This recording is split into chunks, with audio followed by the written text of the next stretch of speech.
ಅವರಿಗೆ ಹೊಸ ಜೀವನ, ನಮಗೆ ವಿಶೇಷ. ನಾನು ಎಷ್ಟು ಮದುವೆಗೆ ಹೋಗ್ತಿದ್ದೆ, ಇವತ್ತಿನ ಮದುವೆ ವಿಶೇಷ ಇಲ್ಲ.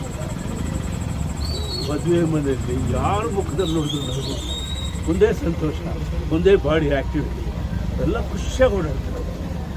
ಎಲ್ಲ ಮದುವೆಯಲ್ಲಿ ಆಗ್ತಿರಲ್ಲ ಅಲ್ವಾ?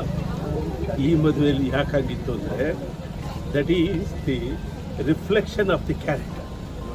ಅನುಶ್ರೀ ಅನ್ನುವ ಒಂದು ವ್ಯಕ್ತಿತ್ವ, ಅದರ ಪ್ರತಿಫಲ ಎಲ್ಲರೂ ಊಟದ ಮೇಲೆ ಗಮನ ಇಲ್ಲ, ಫೋಟೋ ಮೇಲೆ ಗಮನ ಇಲ್ಲ, ಒಬ್ಬರೊಬ್ಬರು ತಪ್ಕೋತಾರೆ, ಮಾತಾಡ್ತಾರೆ, ನಗ್ತಾರೆ, ಖುಷಿಯಾಗಿದ್ದರು. ನಾನು ಅಷ್ಟೇ ಖುಷಿಯಾಗಿದ್ದೆ. ಆಕೆ ಕನ್ನಡಕ್ಕೆ ಸಿಕ್ಕಿದ ಒಂದು ಆಸ್ತಿ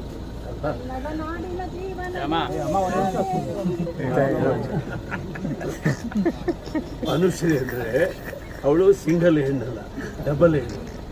ಅವಳೇ ಒಂದು ಹೆಣ್ಣು, ಅವಳು ಒಳಗಡೆ ಇನ್ನೊಂದು ಹೆಣ್ಣು. ಅದಕ್ಕೆ ಅವಳ ಮಾತಲ್ಲಿ ಆ ಕರುಳಿನ ಮಿಡಿತ, ಬಡವರು ಕಂಡ್ರೆ ಅಯ್ಯೋ ಅನ್ನೋದು, ಅಸಹಾಯಕರು ಕಂಡ್ರೆ ಸಹಾಯ ಮಾಡೋದು, ಅದೆಲ್ಲ ಬರಬೇಕಂದ್ರೆ ಭಯಂಕರಿಗೆ ಒಳಗಡೆ ಒಂದು ಹೆಣ್ಣಿರಬೇಕು. ಸೊ ಡಬ್ಬಲ್ ಹೆಣ್ಣು ಯಾರು? ಅನುಶ್ರೀ. ಓಕೆ, ಅದೆಲ್ಲ ಕೇಳ್ಕೊಂಡಿದ್ದೀವಿ. ಏನು ವಿಶೇಷ ಅಂದರೆ ನಾವೆಲ್ಲ ಸಂಸಾರನ ಸೆಲೆಬ್ರೇಟ್ ಮಾಡಿ ಆಮೇಲೆ ಸೆಲೆಬ್ರೇಟ್ ಇರ್ತಾರೆ. ಅವಳು ಸೆಲೆಬ್ರೇಟಿ ಆಗ್ಬಿಟ್ಟು ಈಗ ಸಂಸಾರನ ಸೆಲೆಬ್ರೇಟ್ ಮಾಡ್ತಾಳೆ. ಅವಳು ಒಳ್ಳೆಯದಾಗುತ್ತೆ. ಅವಳು ಜಾಣೆ ಇರ್ತಾರೆ.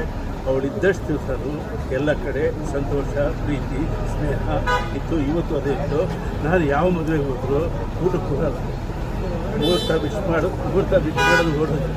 ಇವತ್ತಿನ ವಿಶ್ ಮಾಡಿ ಡೈನಿಂಗ್ ಹಾಲ್ಗೆ ಹೋಗಿ ಅಲ್ಲಿಂದ ಬಡಿಸ್ಕೊಂಡು ಕಾದು ಕೇಳಿ ಊಟ ಹಾಕ್ಸ್ಕೊಂಡು ತಿನ್ಬಾರ್ದು.